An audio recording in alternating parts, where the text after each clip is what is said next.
So hello guys, this is Manjeet Maurya and guys, आज के video में हम पढ़ने जा रहे हैं बौद्ध दर्शन के बारे में। बौद्ध दर्शन में हम सबसे पहले देखेंगे उनके पर्याय, उनके प्रवर्तक ऋषि, और उसके बाद प्रमुख उनके सिद्धांत तथा और भी जो विषय बताए गए हैं उसके बारे में। ठीक है, तो चलिए स्टार्ट करते हैं। सबसे पहले देखते हैं बौद्ध दर्शन में। तो बौद्ध दर्शन के पर्याय में दो पर्याय देखते हैं, तथागत दर्शन या फिर सौगत दर्शन। तो इस प्रकार से बौद्ध दर्शन को तथागत दर्शन या फिर सौगत दर्शन भी कहा जाता है। उसके बाद देखते हैं तो बौद्ध दर्शन के जो प्रवर्तक आचार्य हैं वो गौतम बुद्ध को माना गया है, जो कि सिद्धार्थ गौतम है। इनका बचपन का नाम सिद्धार्थ गौतम था। सिद्धार्थ गौतम का जन्म 563 ईस्वी पूर्व के आसपास लुम्बिनी, जो कि बिहार में पाया जाता है, वहाँ पे उनका जन्म हुआ था। उनके पिता को शक्यों का राजा कहा जाता है। और साथ ही साथ सिद्धार्थ क्या थे, उन्होंने 29 के वर्ष की आयु में उन्होंने क्या किया, अपने घर को छोड़ दिया और 6 वर्ष तक उन्होंने तपस्या की। तपस्या और ध्यान करने के बाद उन्होंने 36 वर्ष की आयु में क्या हुआ, बोधि का ज्ञान प्राप्त किया और बाद में वो बुद्ध कहलाने लगे। ठीक है, इसके पश्चात उन्होंने 46 वर्ष तक बौद्ध दर्शन का उपदेश दिया। 46 वर्षों तक सभी जगह पे जाकर बौद्ध दर्शन का जो है उपदेश देना चालू किया। सभी घरों घरों तक बौद्ध दर्शन के उपदेश को सुनाना चालू किया। 80 वर्ष की आयु में कुशीनगर में इनका निर्वाण हो गया। मतलब 80 वर्ष की आयु में ये इनका निर्वाण होने के बाद ये क्या थे कि ये एक श्रवण भी थे और साथ ही साथ जिनकी शिक्षाओं पर क्या हुआ, बौद्ध दर्शन प्रचलन हुआ। ठीक है, तो ये श्रमण थे इस, और इनका जो शिक्षा था, इन्होंने जो उपदेश दिए थे, इसी उपदेशों पे बौद्ध दर्शन का निर्माण हुआ। अब परिचय देखते हैं बौद्ध दर्शन के बारे में। तो बौद्ध दर्शन को नास्तिक दर्शनों की श्रेणी में रखा जाता है। ठीक है, भगवान बौद्ध के जो है उनके निर्वाण के पश्चात बौद्ध दर्शन जो है वो विविध संप्रदायों द्वारा इसको विकसित किया गया। तो बौद्ध दर्शन को विविध संप्रदायों ने विकसित करके रखा और उसका जो दुनिया भर में प्रचार प्रसार किया। ठीक है, अब जो बौद्ध दर्शन है उसमें दो चीज़ें ज़्यादा है, दुख से मुक्ति तथा से निरोध। यही क्या है, बौद्ध दर्शन का मुख्य ध्येय है। मतलब बौद्ध दर्शन के द्वारा यही बताया गया है कि किस प्रकार से दुख से मुक्ति पाए या फिर दुख का निरोध करे। ठीक है, यही इस दर्शन क्या है, मुख्य ध्येय है। उसके बाद देखते हैं तो बौद्ध दर्शन ने अनात्मवाद की स्थापना की है। इसके बारे में आगे भी देखेंगे। इन्होंने सिद्धांत में दिया है कि अनात्मवाद क्या है, तो ये मानते हैं कि जो आत्मा है वो नित्य वस्तु नहीं है। तो वो सब चीज़ें हम आगे देखेंगे। ठीक है, अब जो बौद्ध परंपरा है वो चार परंपरा जो चार संप्रदाय हैं या फिर चार सिद्धांत भी बोल सकते हैं, उसके हिसाब से इनको चार दर्शन में विभाजित कर दिया गया है। तो जो अलग अलग चार परंपराएं या फिर चार सिद्धांत इनको प्रचारित कर रहे थे पूरे विश्व भर में, उनके आधार पे बौद्ध जो परंपरा है उसको चार दर्शनों में विभक्त या फिर विभाजित कर दिया गया। इनमें से जो वैभाषिक और सौतांत्रिक है इनको मत हीनयान मत कहते हैं। ठीक है, तो वैभाषिक और सौतांत्रिक ये जो दो दर्शन है इनको हीनयान मत परंपरा कहते हैं, जो कि दक्षिणी बौद्ध मत परंपरा है। और साथ ही साथ जो योगाचार और माध्यमिक है ये क्या है, महायान परंपरा है, और इसे उत्तरी बौद्ध मत कहते हैं। तो ये बहुत इंपॉर्टेंट है कि जो वैभाषिक है और सौतांत्रिक है ये क्या है, आपके दक्षिणी बौद्ध मत है तथा इनको हीनयान परंपरा कहते हैं। और साथ ही साथ योगाचार और माध्यमिक इनको महायान परंपरा तथा उत्तरी बौद्ध मत भी कहते हैं। अब सबसे इन चारों में क्या क्या विषय बताए गए हैं इसके बारे में देखते हैं। तो सबसे पहले वैभाषिक मत देखते हैं। तो वैभाषिक मत में बताया गया है कि जो भी है वो सब क्या है, अस्तित्व में है। तो जो भी हम प्रत्यक्ष दे सकते हैं, जो भी बाहर दिखने वाली सारी चीजें हैं, उन सबका अस्तित्व होता है। तो ये क्या करता है, वस्तुओं की सत्ता और स्वलक्षणों के रूप में उनके प्रत्यक्ष को स्वीकार करता है। तो वैभाषिक जो है वो क्या करता है, जो भी वस्तु है जो प्रत्यक्ष दिखने वाली है, बाह्य प्रत्यक्षवाद है, तो उसको ये स्वीकार करता है। इसी कारण से इसको सर्व अस्तित्ववाद या फिर बाह्य प्रत्यक्षवाद भी कहते हैं। इसके बाद सौतांत्रिक मत के बारे में देखते हैं। तो सौतांत्रिकवाद को बाह्य अनुमेयवाद भी कहते हैं। अब इसे अनुमेयवाद क्यों कहते हैं, क्योंकि जिस प्रकार वैभाषिक ने बताया कि सभी चीजें क्या प्रत्यक्ष है, लेकिन इन्होंने प्रत्यक्ष नहीं माना, उसे अनुमान कहा है। ठीक है, तो इनके अनुसार क्या है कि सभी वस्तुओं का प्रत्यक्ष नहीं होता, सिर्फ उनका अनुमान मात्र होता है। इसके बाद हम महायान में देखते हैं योगाचार मत। तो योगाचार जो था इसे विज्ञानवाद भी कहते हैं। तो इन्होंने क्या बोला है कि जो बाह्य वस्तु है उनकी सत्ता नहीं होती, सिर्फ हमें उसका विज्ञान मतलब जो भी सृष्टि में है वो उनका सच नहीं है, वो प्रत्यक्ष नहीं है, बस हमें उसका ज्ञान मात्र होता रहता है। और लास्ट में जो माध्यमिक मत है इसे हम शून्यवाद भी कहते हैं। इसके अनुसार क्या बताया कि जो विज्ञान है, मतलब जो हम देखते हैं या फिर जो समझते हैं, जिसका हमें ज्ञान मात्र होता है, वो भी सत्य नहीं है। सब क्या है, मिथ्या है, सब कुछ शून्य है। तो इस प्रकार से 4 मतों में और 4 परंपराओं के अनुसार जो बौद्ध परंपरा है उसको 4 दर्शनों में विभक्त किया गया है। ठीक है, अब बौद्ध दर्शन और उनके द्वारा जो आचार्य ग्रंथ थे उसके बारे में पढ़ते हैं। तो भगवान जो गौतम बुद्ध हैं उन्हें बौद्ध दर्शन का प्रवर्तक आचार्य माना जाता था। ठीक है, अन्य जो प्रमुख आचार्यों में है तो सिर्फ भगवान बौद्ध ने उपदेश दिया था, तो इसी कारण उनके नाम पे ये दर्शन का नाम रखा गया है लेकिन इसके अलावा अतिरिक्त जो आचार्य हैं उनके भी मतों का इसमें समावेश मिलता है। तो जो अन्य प्रमुख आचार्य हैं उनमें सबसे पहले वसुबंधु, कुमारलात, मैत्रेय, नागार्जुन, नागसेन, असंग, दिग्नाथ, धर्मकीर्ति तथा समिल, ये सभी क्या है, बौद्ध जो भगवान गौतम बुद्ध हैं उनके अतिरिक्त जिनके मंत्र या विचार इस दर्शन में निर्वाणित किए गए हैं, जिनको उपयोग किया गया है, उनके नाम बताए गए। ठीक है, अब बौद्ध दर्शन का प्रमुख ग्रंथ की बात करें तो बौद्ध त्रिपिटक जो है वो बौद्ध दर्शन का प्रमुख ग्रंथ माना जाता है। इसे भगवान बुद्ध के उपदेश से संग्रहित किया गया, मतलब जो भी भगवान बुद्ध ने उपदेश दिए हैं उसी को संग्रहित करके इस ग्रंथ की रचना की गई है। अब ये जो ग्रंथ है इसे पाली भाषा में लिखे गए। ठीक है, तो जो त्रिपिटक ग्रंथ है उसे पाली भाषा में लिखी गई। अब त्रिपिटक जो होता है 3 भागों में विभक्त है। सबसे पहले विनय पिटक, फिर सुत्त पिटक और अदिधम्म पिटक, इस प्रकार से 3 भागों में विभाजित किया गया है त्रिपिटक को। ओके, अब आगे हम देखते हैं तो मिलिंद पंथ या फिर मिलिंद प्रश्न के बारे में।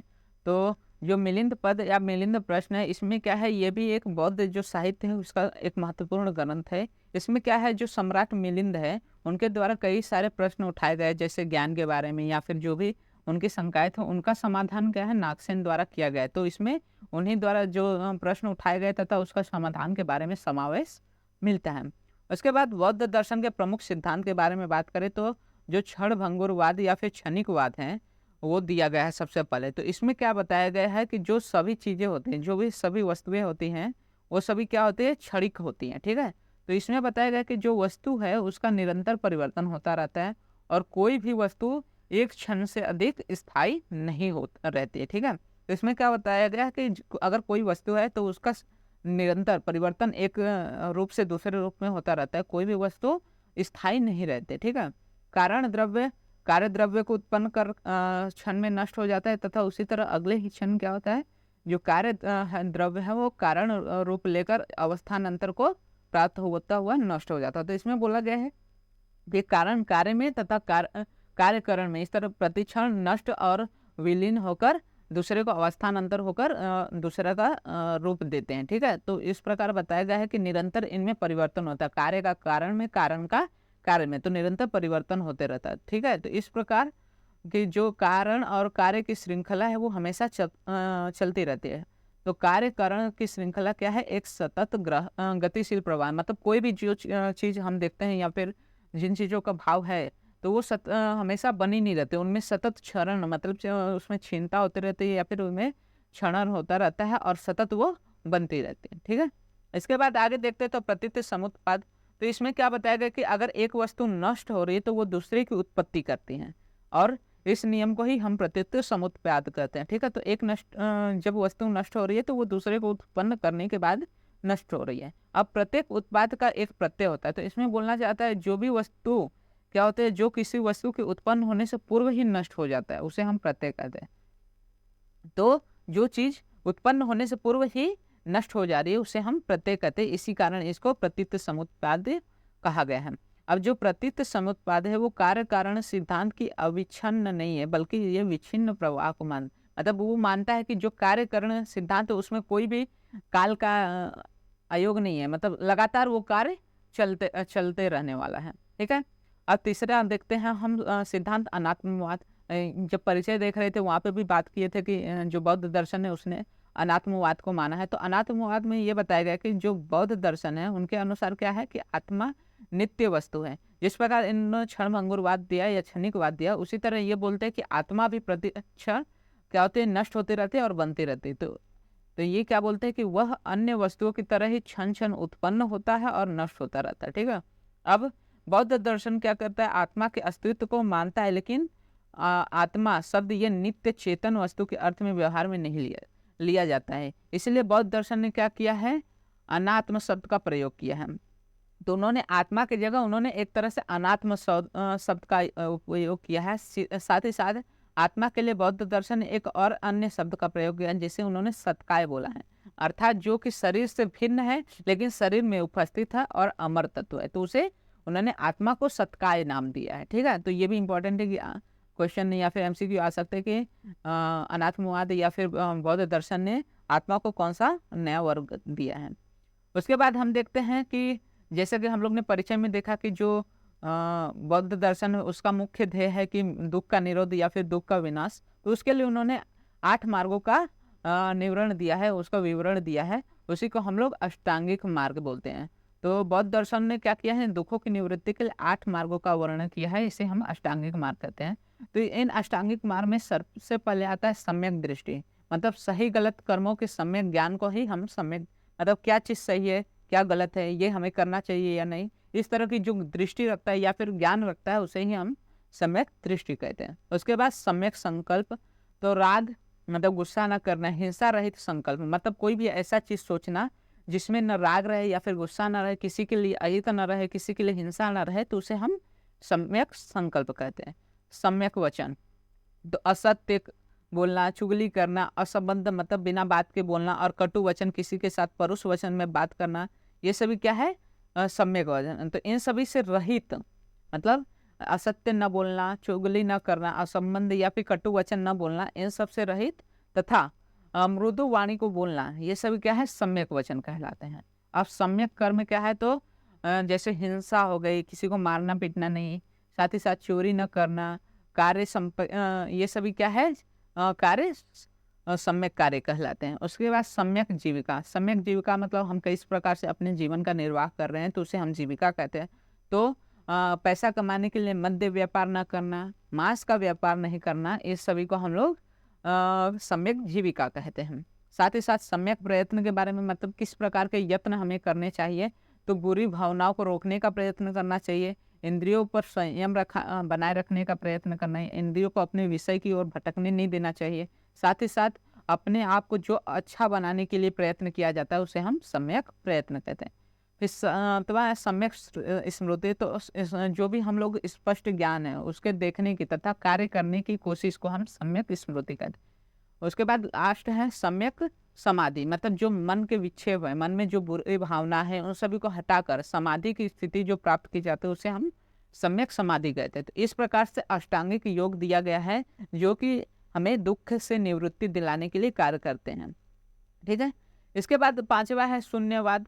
तो शून्यवाद जो कि चौथा आपका मत दिया गया था बौद्ध संप्रदाय में, तो उसमें शून्यवाद का कथन जो है नागार्जुन ने दिया है। ठीक है, तो शून्यवाद का कथन नागार्जुन ने दिया। उसके अनुसार जो शून्यता को समझ लेता है उसे प्रतिसमुत्पाद भी समझ में आता है। तो ये क्या बोलते हैं कि जो शून्यता को समझ लेता है, मतलब जो समझ जाता है कि जो भी चीज़ हम देख रहे हैं वो सभी सत्य नहीं है, मिथ्या है, सब शून्य है, तो वो क्या कर सकता है, प्रतिसमुत्पाद को समझ सकता है। प्रतिसमुत्पाद जो कि हम लोग ने तीसरा सिद्धांत देखा। ठीक है, दूसरा, उसके बाद ये समझ में आ जाता है कि उसके अनुसार विश्व शून्य है, विश्व वस्तुओं का समूह नहीं बल्कि घटना है। तो इसमें ये बताना चाहते हैं कि जो विश्व है वो समूह नहीं बस घटनाएं मात्र हैं। ठीक है, उसके बाद आगे देखते हैं तो प्रमाण वर्णन। तो जो बौद्ध दर्शन है उसने 2 प्रमाण माने हैं, प्रत्यक्ष और अनुमान। इसके अतिरिक्त उन्होंने किसी भी प्रमाण को महत्व नहीं दिया है। इनके अनुसार जो प्रत्यक्ष दिखता है तथा जो अनुमानित किया जाता है वही प्रमाण श्रेष्ठ होते हैं। ठीक है, उसके बाद बौद्ध दर्शन आयुर्वेद में साधर्म्यता देखते हैं। तो बौद्ध दर्शन का भी मुख्य ध्येय क्या है, दुख से निवृत्ति। उसी प्रकार आयुर्वेद का भी मुख्य जो ध्येय है वो भी व्याधि से निवृत्ति या फिर दुख से निवृत्ति। तथा जो बौद्ध दर्शन में वर्णित प्रत्यक्ष और अनुमान जो प्रमाण दिए गए हैं वो आयुर्वेद में भी हमें देखने को मिलते हैं। तो इस प्रकार से हम बौद्ध दर्शन और आयुर्वेद में भी साधर्मता देखने को मिलते हैं। ठीक है, तो ये रहा आज हमारा बौद्ध दर्शन के बारे में। नेक्स्ट वीडियो में हम स्टार्ट करेंगे लास्ट में जो कि नास्तिक दर्शन का लास्ट है, जैन दर्शन के बारे में, जिसमें हम लोग जैन दर्शन के पर्याय आदि चीज़ों के बारे में देखेंगे। ठीक है, तो आज के वीडियो के लिए बस इतना ही, मिलते हैं नेक्स्ट वीडियो में।